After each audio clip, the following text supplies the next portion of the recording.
At my brother's wedding, my parents looked me in the eye and said, "The best gift you can give is to disappear from this family forever." I didn't argue. I quietly packed my bag, took my keys, and walked out. The door shut behind me like the end of a sentence. No blessings, no smiles, no celebration, just the chaos of their panic. Let's rewind to a few years ago. I was a freelance marketer with big dreams, and I just landed a $40,000 contract with a major supermarket chain. It was my ticket to independence, a chance to make a name for myself. But then my family's grocery store in Erie hit rock bottom. Bills stacked up, suppliers bailed, and my parents were drowning. My mom, Joyce, called me, her voice breaking. My dad, Jeffrey, usually a rock, admitted they might lose everything. I couldn't let that happen. So I walked away from my contract, I called the supermarket rep, canceled the deal, and threw myself into saving our store. I worked like my life depended on it. I crafted a marketing campaign from scratch, radio ads, flyers in every mailbox, early social media posts on platforms that barely worked. I haggled with vendors, charmed customers, slashed costs. Within months, foot traffic doubled, revenue climbed, and we paid off the worst debts. I stayed up nights tweaking slogans, designing posters, thinking, this is it, they'll finally see me. But when the dust settled, my parents called a family meeting. I walked in expecting a thank you, maybe a nod for pulling us through. Instead, they handed the store to Brent. He's a lawyer, my mom said, her eyes glowing with pride. He's got the head for this. Brent, who hadn't lifted a finger, was now in charge. My dad avoided my gaze, muttering, "It's for the best." Brent smirked, adjusting his tie, already planning to improve my campaign. "You did okay, Stacy," he said, like I'd mop the floor instead of saving their legacy. I was stunned, my chest tight. I'd given up my future, and to them, I was just the backup. My mom kept praising Brent's vision as if my work was nothing. My dad didn't even look up from his coffee. I wanted to scream, to demand they see what I'd done, but I didn't. I forced a smile, kept going, kept hoping. Late nights at the store, I'd reorganize shelves, update ads, anything to stay useful. I told myself they'd notice eventually. If I worked harder, proved myself more, they'd see my worth. Maybe at a family dinner, my mom would say, "You saved us." Maybe my dad would clap my shoulder, not Brent's. My best friend, Nathan, saw through it. We'd meet at a diner in Erie, and he'd shake his head over my stories. "They're blind, Stacy," he'd say, sipping coffee. "You're killing yourself for people who don't care." I brushed it off, but his words stuck. I couldn't stop hoping, couldn't quit trying to earn their respect. So I stayed, pouring myself into their world, believing one day they'd value me. Fast forward to Brent's wedding. He was marrying Lindsay, and my parents handed me the reins to make it perfect. They didn't ask if I had the time or money, just expected me to deliver. I was freelancing, scraping by, but I dipped into my savings, $10,000, to cover deposits for vendors, the venue, everything. I wanted it to be flawless, not for Brent, but to prove I could do something they'd value. I spent weeks calling caterers, florists, photographers, locking in every detail. I picked a menu: roast chicken, garlic mashed potatoes, summer salads, to fit the budget. I haggled with vendors in Erie, double-checked contracts, kept costs down, but Brent didn't want a wedding. He wanted a spectacle. Over breakfast one morning, he demanded a string quartet from Pittsburgh and rare orchids Lindsay saw in a magazine. I explained the budget was tight, that my savings were stretched thin. He rolled his eyes. "You're always cutting corners, Stacy. Make it happen." My mom chimed in, sipping her coffee. "He's right. This is his day. Don't mess it up." My dad nodded, flipping through his newspaper. Their words stung, but I kept going, thinking a perfect wedding might finally earn their respect. I worked late nights, emailing vendors, adjusting plans. I found a local band to play for less, booked standard roses instead of imported flowers. Every choice balanced Brent's demands with reality. But he kept pushing. He called, insisting on a celebrity DJ from Cleveland. "It's only a few thousand more," he said, like it was nothing. I reminded him I was funding half the wedding myself. "Figure it out," he snapped. My mom overheard and shook her head. "Why can't you just do what he wants?" My dad muttered, "Don't ruin this for him." I felt invisible, my efforts dismissed. I'd spent hours coordinating, sacrificing my own projects, yet they criticized every step. The night before the wedding, we sat at our family's dining table in Erie, the air thick with tension.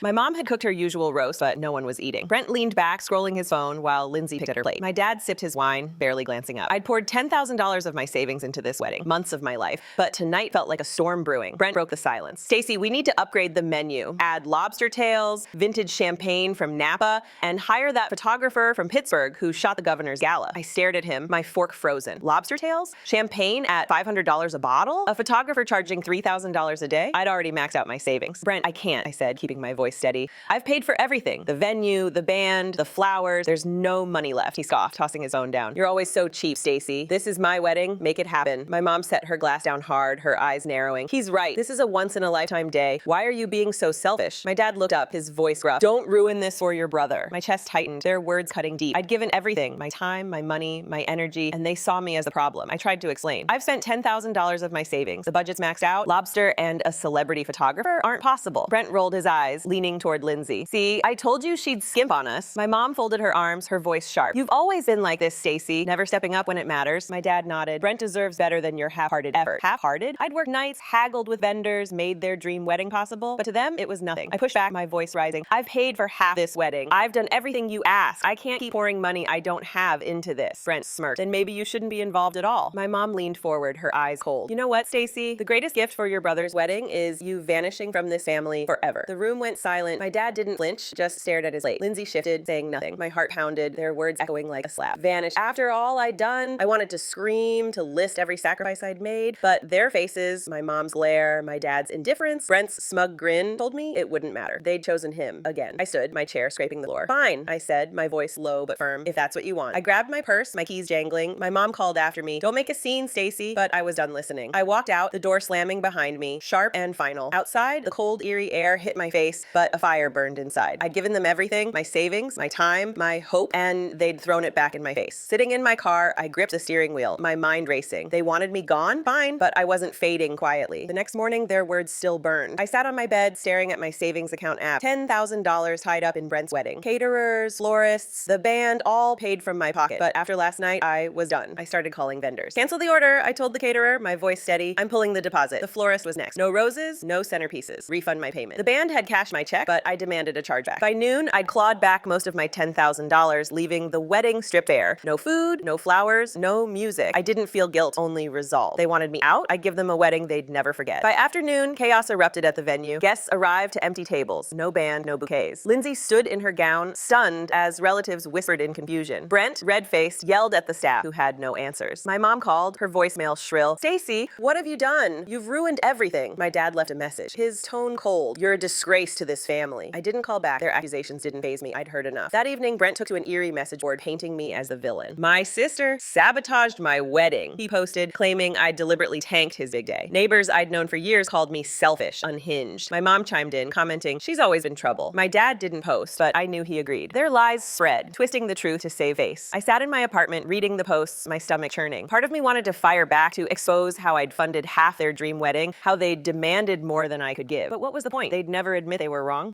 Instead, I opened my laptop and searched for apartments in Asheville. I'd visited once, loved the quiet mountains, the fresh start they promised. Erie held nothing for me anymore, just a family that saw me as disposable. I called a realtor, asking about rentals. "Something small," I said. "I'm starting over." Nathan stopped by that night, showing me Brent's post. "You okay?" he asked. I nodded, though my hands shook. "I'm done with them," I told him. He sat with me as I packed, his presence steady. "You're stronger than they know," he said before leaving. His words became my anchor. By midnight, I'd booked a one-way bus ticket to Asheville. The wedding's collapse was on them. They'd pushed me too far. Weeks later, I stood in my small Erie office, packing up my freelance marketing business. A local agency offered $25,000 for my client list and contracts. I signed without hesitation, the pen steady. That money, plus the $10,000 from the wedding, was my ticket out. I also pulled my $5,000 investment from the family store. I didn't warn my parents. They'd made their choice when they told me to vanish. Without my money and management, the store wouldn't last. On the bus to Asheville, my belongings fit in 2 suitcases. Clothes, a laptop, a few books. The mountains loomed outside, pulling me forward. I rented a 1-bedroom downtown, nothing fancy, just a view of the Blue Ridge Peaks. The first night, eating takeout on the bare floor, I felt lighter than I had in years. Erie was behind me. Joyce, Jeffrey, Brent, and their venom too. The family store collapsed within weeks. Nathan texted updates. Suppliers stopped delivering, customers dwindled. Brent fumbled every decision. My mom tried to step in, but couldn't handle what I'd managed. My dad retreated, blaming everyone else. The store declared bankruptcy, its doors locked. Nathan wrote, "They're falling apart without you." I didn't reply. Their failure wasn't my burden. In Asheville, I started over. I took freelance marketing gigs for local shops, coffee roasters, boutiques. The work was steady, my skills sharp. I kept to myself at first, wary, but the city's warmth pulled me in. One morning, I wandered into a bakery, drawn by the smell of fresh bread. Shirley Bennett, the owner, greeted me with a wide smile, her apron dusted with flour. "You look new around here," she said, sliding me a free scone. We got talking. I shared I'd just moved, skipping the messy details. Shirley didn't pry, just told me how she'd started her bakery after a divorce, rebuilding from scratch. "Takes guts to start over," she said, her eyes kind. Shirley became my anchor. She invited me to a local business meetup, introducing me to shop owners who needed marketing help. I landed 2 clients that week. My days filled with designing logos, writing ad copy, pitching campaigns over coffee. My income hovered around $3,000 a month, enough for my apartment, groceries, and small joys like hiking boots or a concert ticket. Each project felt like a brick in a new foundation. My family didn't reach out, except for Brent's angry email accusing me of tanking the store. I deleted it. Lindsay stayed silent. Then came my mom's letter, claiming she was ill, begging me to return to Erie. Shirley read it, tossing it aside. "This smells like manipulation," she said. Nathan, over the phone, agreed. "Don't fall for it." I wrote back short and final. "I wish you well, but I'm not coming back." I mailed it, blocked their numbers, and let go. In Asheville, I wasn't the shadow I'd been in Erie. I joined a hiking group, trekked trails like Black Balsam Knob, painted watercolors again. My apartment became a home. Plants, a rug, books I had time to read. I landed a big contract with a tourism board, doubling my income. One evening at Shirley's bakery, a client thanked me for boosting his shop's traffic. I smiled, feeling a warmth Erie never gave me.